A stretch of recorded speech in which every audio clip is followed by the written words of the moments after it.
para... Geralmente, quando é 3, 4 perguntas, o professor coloca para a gente marcar X, escolher a opção, até para facilitar. Porque, por exemplo, eu quase não fiz os exercícios, senhor, porque eu trabalho, eu chego aqui em casa praticamente em cima do horário. Às vezes eu chego até depois do horário, não consigo assistir a aula e tenho que assistir no final de semana. E aí nós estamos fazendo estágio, estamos fazendo um monte de coisa dos outros professores também, acaba que fica muito pesado para a gente e acaba sendo muito desgastante. Só para complementar. Não, tudo bem. Assim, é bom eu ouvir vocês, e daí, eu ouvindo, a gente pode mudar, né, essa metodologia. Professor, eu também tenho uma questão que eu não consegui entrar nos exercícios do senhor, que para mim aparece exercício não está disponível. Toda vez que eu acesso, eu não cheguei a fazer os 2 últimos exercícios que o senhor passou, eu não consegui abrir a plataforma. Eu também não. Eu não encontrei o exercício da aula passada, só da aula quinta. E se eu tiver que entregar hoje o exercício da aula 6, eu não vou conseguir, porque eu esperei a semana inteira para mim fazer ela. Eu não vi ela na plataforma. Eu só consegui acessar hoje. Certo. Não, para mim nem aparece aqui, ó. Não aparece, não? Não. A irmã Silvane conseguiu ver lá. Não sei se é meu computador também, né? Hoje eu consegui. O exercício apareceu para mim hoje. Eu olhei ele agorinha também que eu consegui abrir. Peraí, deixa eu ver se atualiza aqui meu computador, porque meu computador também tá meio bugado e tá meio complicado. Eu vou fechar ele e vou abrir de novo. Dá reiniciada, né, irmão? Professor? Sim. Boa noite, a paz do Senhor. Boa noite, Vanilde. Aquele exercício que fala sobre o cano, eu acho que é o penúltimo, que vai sumir hoje, parece. Ele vai sumir hoje ou o senhor deixou ele mais tempo? Ele vai sumir na semana que vem. Não é o que o senhor colocou hoje, não. Então, o senhor vai deixar 2 semanas cada aula, professor? Na verdade, eu abri todas, né? Até para semana que vem. Eu agradeço, professor, ótimo. porque eu consegui colocar 2 lá hoje. Parabéns, Vanilde. Esse do cânone, a gente ainda vai ver a aula dele ainda, né? Porque acho que a gente não teve essa aula sobre o cânone do Novo Testamento ainda, né? Nós vamos tentar hoje. Pelo menos. Eu pensei que já ia vencer hoje. Até porque ela seria dia 31/8, que a gente não teve aula lá. Tá certo. Estou atento mesmo. Então, pessoal, assim, o assunto é fácil, né? Eu admito que eu posso, às vezes, ter exagerado, né, um pouco nos exercícios, apesar de serem de consulta, né? Você pode ler lá e responder, mas na próxima etapa, a gente vai diminuir, até porque tem os seminários para vocês apresentarem. Né? A gente vai diminuir um pouco essa questão para facilitar para vocês, certo? E aí eu deixei aberto lá para vocês, o resto dessa semana, poderem responder, né? E semana que vem, dia 21, se Deus assim permitir, a gente põe lá a prova. A nossa prova é só de marcar, deu F, né? Então, é muito fácil, muito simples. Importa mesmo. Sim. Já que atrapalhamos a aula do senhor mesmo, como é que vai ser amanhã e depois essas aulas, essa videoconferência, a conferência lá? Nós vamos ter aula e a conferência, a gente vai só para a conferência? O senhor tem alguma informação disso? Como é que vai funcionar, senhor? Qual é o dia mesmo, Cláudio? 15, 16 e 17 lá. Sim. É o congresso, né? É o congresso, o 6º congresso lá de... Cláudio, eu não sei te falar como será. Tentei que ver lá na coordenação, se vocês puderem ver também, porque a aula é remota. E qual o horário da transmissão, Cláudio? Você sabe? Da 19 às 21 horas. 19 Nossa, é na hora da aula, né? Aí seria. Provavelmente os professores devem suspender a aula, mas assim... A professora Gláucia falou que era a partir das 20, que ela ainda ia dar meia hora de aula. Tudo bem. Aí o professor ajusta, né? Ele o ajusta a cartaz sala. indica 19 horas. Não entendi. No anúncio aqui, no post, está escrito às 19 horas, das 19 às 21 horas. 7 a 21. Vou mandar aí no grupo, senhor, aí no grupo nosso. Não, tudo bem. Eu falo assim, aí é bom vocês entrarem em contato com a coordenação, para a coordenação alinhar com os professores como que deve fazer, o que os professores devem fazer, entendeu? Eu não posso falar, porque a aula não é minha, né? Eu não vou falar o que os companheiros vão fazer, os nossos colegas professores.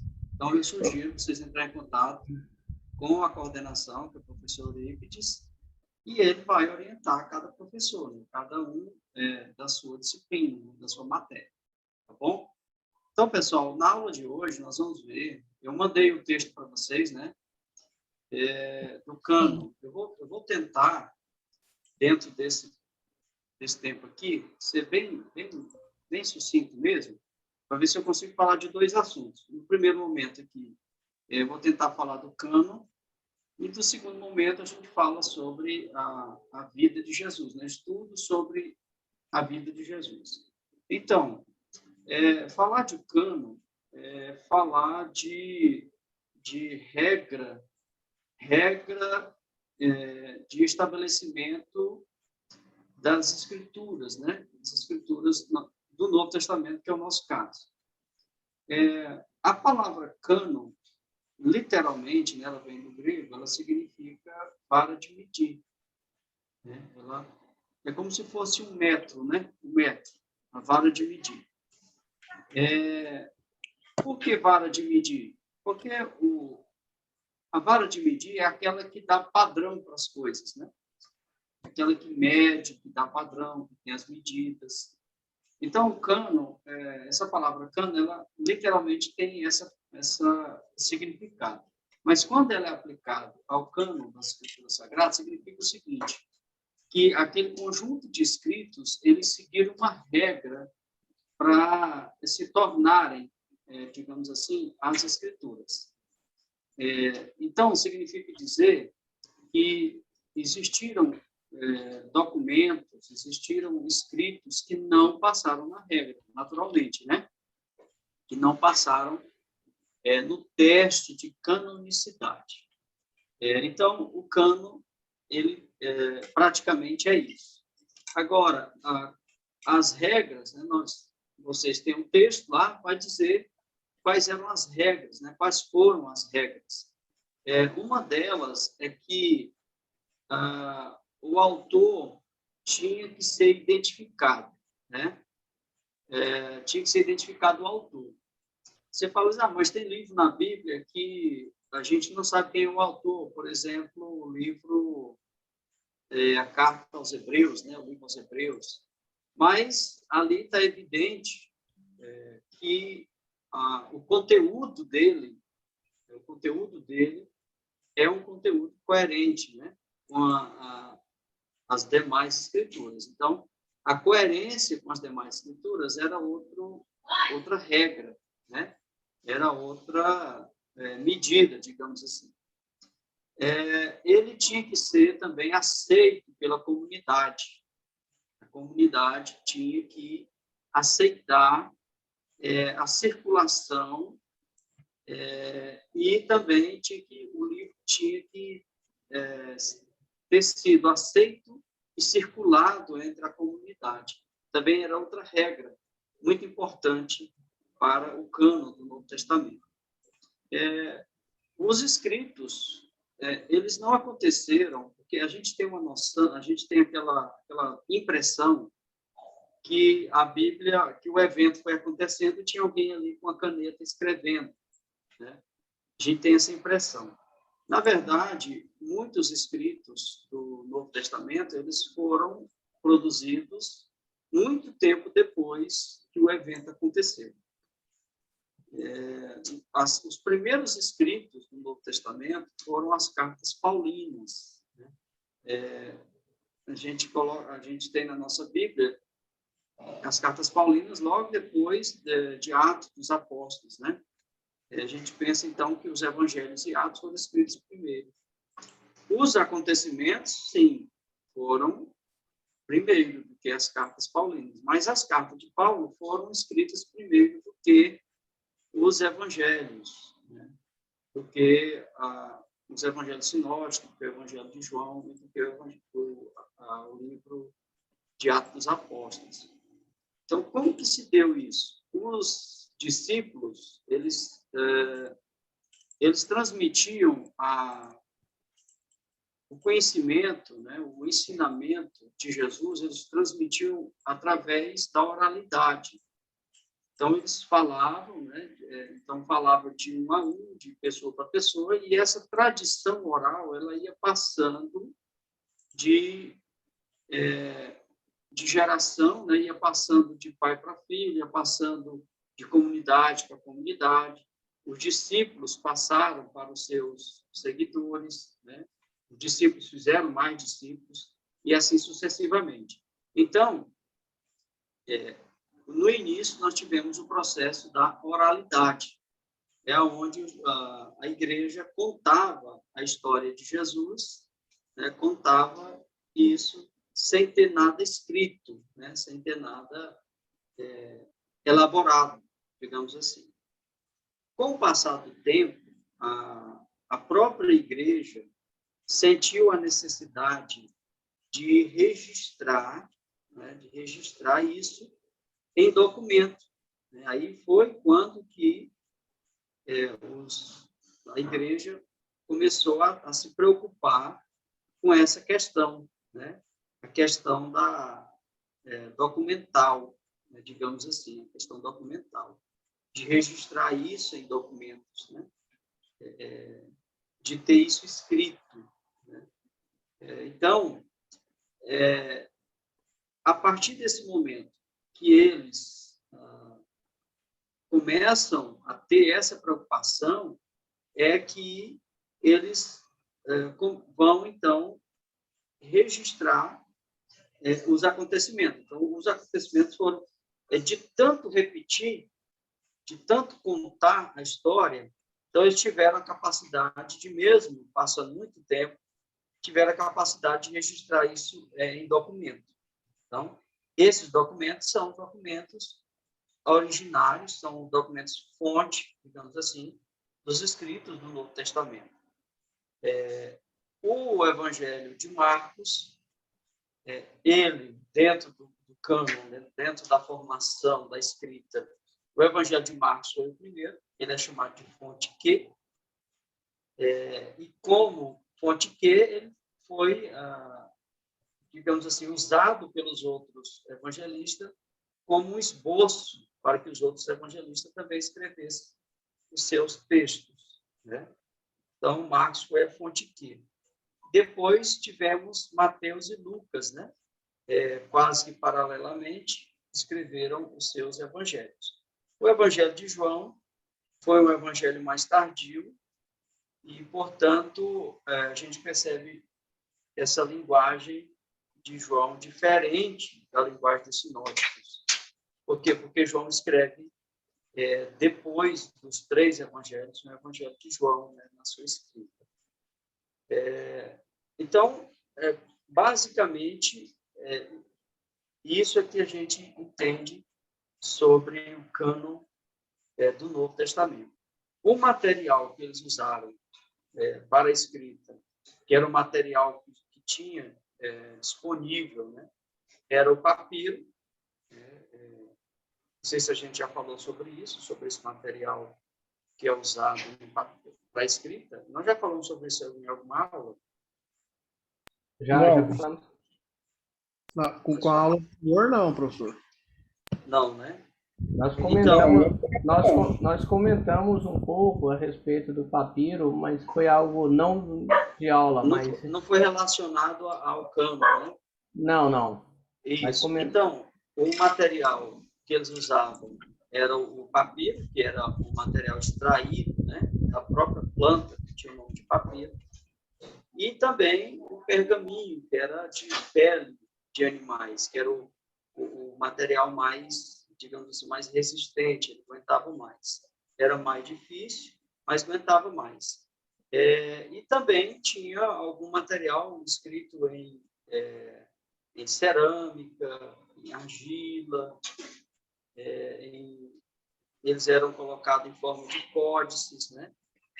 É quase uma forma primitiva do livro. Então, esse é o material que eles usavam naquela época. Os escritos, eles eram feitos pelos amanuenses. A grande maioria. O que é um amanuense? Um amanuense é aquela pessoa que escreve enquanto o autor dita, né? E alguns falam que a grande maioria dos escritos do Novo Testamento tiveram influência do amanuense. Como assim? Que influência? No sentido de, por exemplo, melhorar uma frase, né? De dar sentido, às vezes, a uma frase.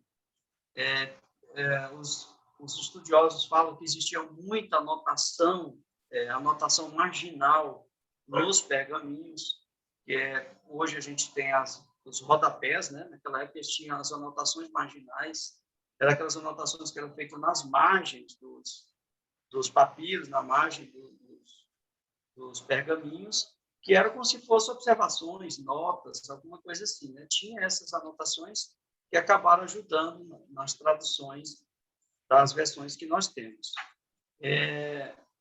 Daí, quando aquele livro passava, né, pelo crivo do cânon, né, passava pelas regras do cânon, então aquele livro ia sendo considerado inspirado, ia sendo formado um grupo de escritos. Então, a igreja foi formando esse grupo de escritos. Os pais da igreja, quando eles chegaram, eles então concluíram esse processo de junção, de guarda, de preservação desse material. E aí, para vocês terem uma ideia, foi durante o período do primeiro século, onde aconteceu os grandes apologistas, né? Os defensores da fé, porque surgiram também muitas heresias, né? Muitas delas vieram por uma interpretação errada e outras vieram propositadamente, né? Então, os pais da igreja também tiveram essa participação na manutenção, preservação, tanto do material escrito quanto do conteúdo, né? No sentido de defender a fé, né? Os que chamam de apologética, né? Os pais apologéticos, de defender a fé. Então, o cânon passa por esse processo. Entender o cânon passa por esse processo. É claro que, a partir do advento da teologia liberal, nós tivemos a chamada alta crítica, né? Uma crítica muito pesada em cima dessa questão do cânon, da formação, da escrita, da autoria, da originalidade, porque daí a autocrítica começou a questionar, por exemplo, a legitimidade dos escritos, né? Aí eles falam que o escrito foi inventado pela igreja, a igreja que inventou essa história, né, para que a igreja permanecesse de pé. Então, tem toda uma crítica envolvida nessa questão da autoria. Mas isso aí é um outro ponto que vocês talvez vão ver no próximo período, não sei, quando vocês forem estudar a teologia contemporânea, a teologia, aí vocês vão ver a teologia liberal e quais os pressupostos, né, que a teologia liberal vai trazer em relação à Bíblia, né? Porque, na verdade, eles querem tirar tudo que de sobrenatural, de divino, de espiritual, digamos assim, da Bíblia. Eles querem deixar só a parte histórica seca, né? Eles querem dissecar a Bíblia. E, na verdade, eles fizeram isso e pensando que estariam atraindo, né, o público científico e fez foi afastar mais ainda das escrituras esse público científico, né? Houve esse rompimento da ciência. Então, é basicamente isso o cano do Novo Testamento. Do Antigo Testamento já estava estabelecido. A igreja, os apóstolos, né, os escritores, eles, o texto base deles foi o texto do Antigo Testamento. Eles também usaram a tradição oral, né? Eles também usaram a tradição oral para suas escritas. Por exemplo, o apóstolo Paulo faz uma citação de uma tradição oral que nós não encontramos na Escritura. Quando ele diz assim, quando ele se referindo, se eu não me engano agora, eu não estou com o texto aqui na mão, talvez vocês possam me ajudar. Quando Paulo, em um de seus discursos, ele cita uma fala de Jesus, e essa fala não está escrita. Então, quando Paulo diz que bem-aventurada coisa é melhor dar do que receber, ele citando essa fala como de Jesus, e essa fala ela não está escrita no material, né? No material escrito. Vocês localizaram isso aí no texto? No texto tem esse momento aí. Vocês conseguiram ver lá no texto? Conseguiu, Cláudio? Momento em que Paulo usa uma citação de uma passagem extra-bíblica. Ele cita isso em um dos seus escritos, e ele se refere isso a Cristo. Ele fala, Jesus disse, é melhor dar do que receber. E essa frase... Em Atos 20, 35. Em tudo que fizer, mostrei a vocês que, mediante o trabalho árduo, devemos ajudar os fracos. Lembrando as palavras do próprio Senhor Jesus, que disse, a maior felicidade em dar do que em receber. Atos 20, verso 35. Isso. Então, os estudiosos dizem que esse texto aí, ele é um texto bíblico. Ou seja, os escritores, ao fazer teologia, porque eles fizeram teologia, né? O que eles fizeram? Eles interpretaram o Antigo Testamento para aplicar nos seus escritos, que futuramente formariam o Novo Testamento.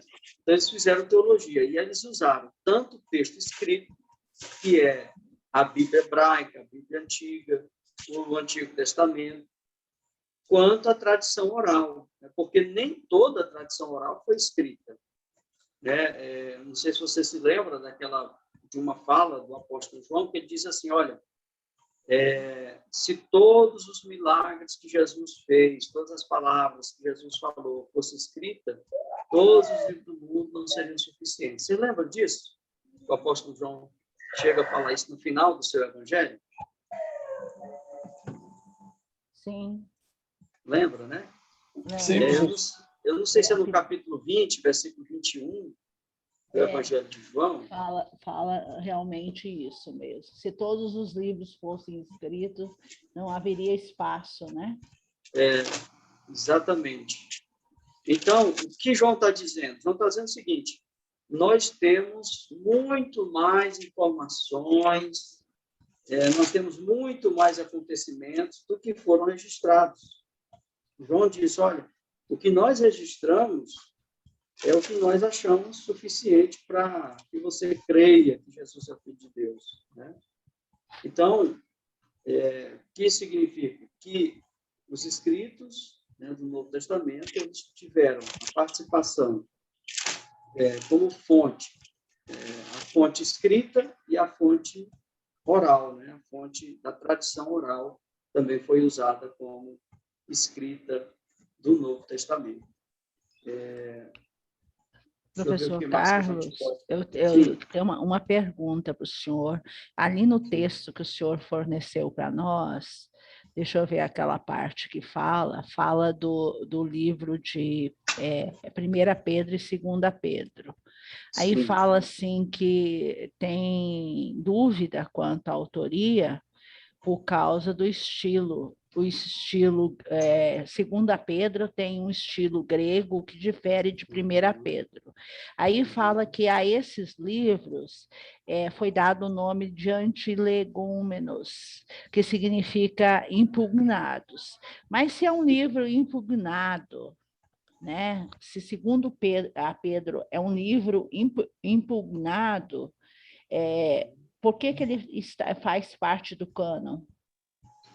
Na verdade, essa crítica ela foi derrubada, porque a gente percebe que o próprio apóstolo Pedro ele se identifica no seu texto e que, embora o estilo da primeira carta diferencie da segunda, a resposta mais coerente, né, digamos assim, para essa questão é a questão do amanuense.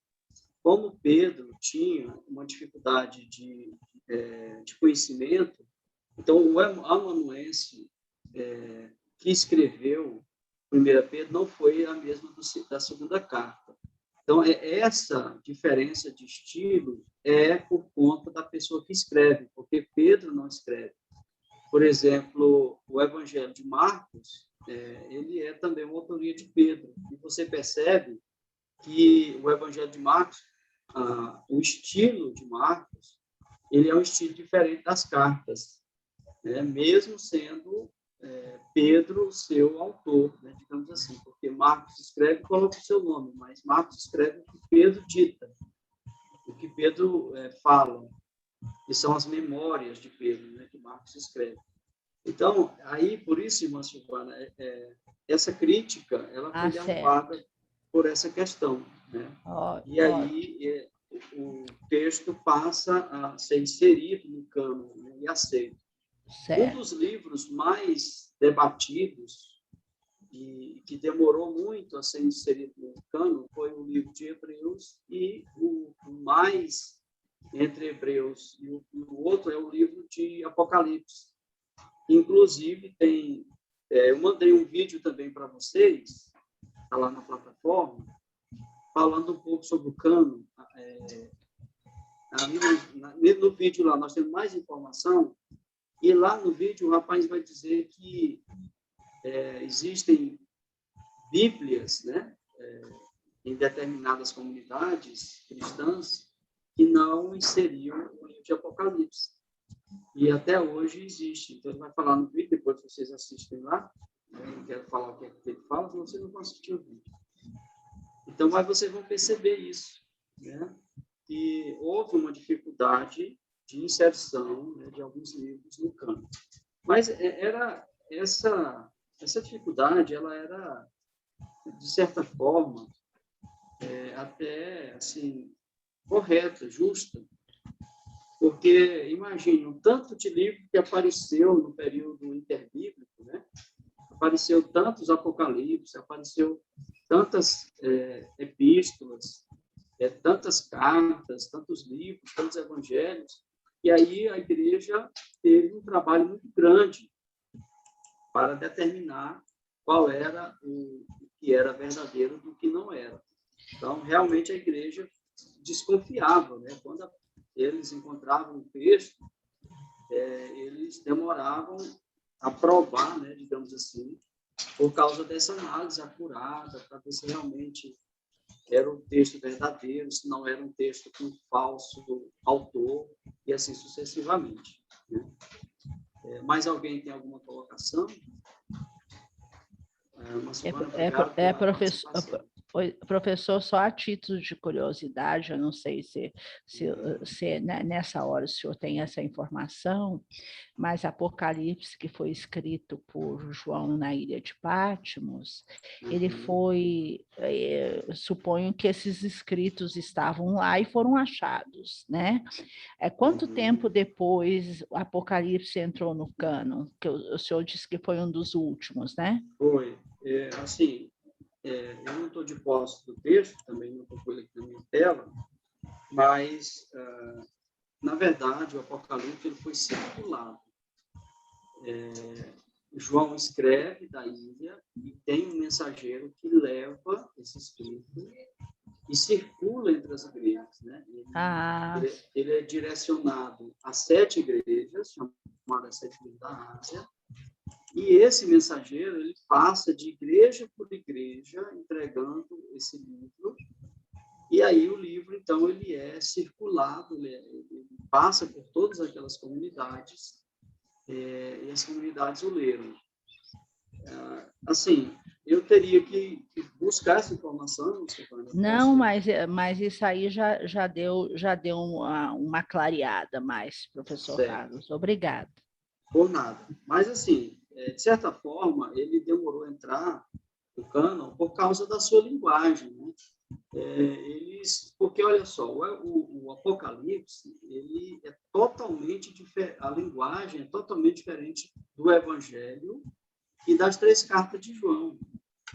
Aí o pessoal fala assim, será que João realmente escreveu o Apocalipse? Devido a tamanha diferença de estilo, de linguagem, de gênero, né? Então, por causa dessa dúvida que surgiu naquela época, e era natural isso, é que eles demoraram realmente a aceitar o Apocalipse como inspirado, né? E como de autoria joanina. Até hoje tem pessoal discutindo aí, debatendo, mas isso aí já foi superado. Por isso que ela está na nossa Bíblia hoje. A carta está lá no livro e é bem aceito. Eu vou ficar devendo, Silvana, depois eu trago essa data para a senhora. Talvez está até aí no texto, né? Talvez alguém consiga encontrar nessa leitura aí, rápida, possa encontrar alguma coisa de Apocalipse. Então, nós estamos fechando, faltam 3 minutinhos para a gente fechar. No segundo momento, nós vamos falar sobre a vida de Jesus, tá? Que é a aula seguinte, né? Para a gente acompanhar todo mundo, ficar numa página só. Beleza? Mas alguém tem alguma colocação nesses 2 minutinhos para a gente fechar aqui, nesse primeiro momento? A Renata quer falar alguma coisa? Não, agora não. Não, fica à vontade, Renata. Eu vi você levantando a mão aí, mas se você quiser falar, só levantar a mãozinha, bom? A Vanilde está querendo participar, pessoal, eu não vejo, né, Vanilde? Falando demais. Não, professor, mas depois, né? Beleza. Professor, Fala, Quando eu estudar o texto, que eu não estudei ainda esse texto aqui. Tá bom. Cláudia ali está se coçando para fazer a pergunta. Na verdade, é algo que eu ouvi acerca do Apocalipse, que a dificuldade em entender o Apocalipse, e até de uma aceitação do Apocalipse, o senhor falou a respeito da linguagem, é porque o Evangelho de João, segundo fala, ele foi uma inspiração de Deus, através do Espírito Santo, a revelação de Deus e a inspiração do Espírito Santo, para que João escrevesse. Já o Apocalipse foi uma palavra direta do próprio Jesus, quando, né, Jesus chega e toca neles, quem é? Ele diz, olha, eu sou aquele e tal, e se identifica, agora escreve o que eu vou te falar.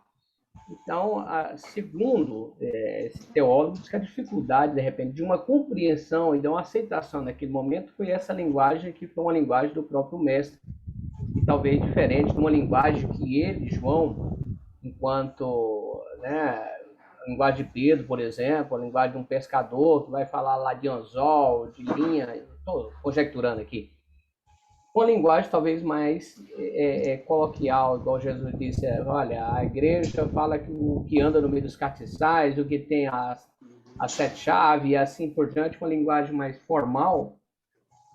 Esse teólogo disse que talvez isso seja a maior dificuldade na compreensão e a que tinha também da época para aceitação no cânon.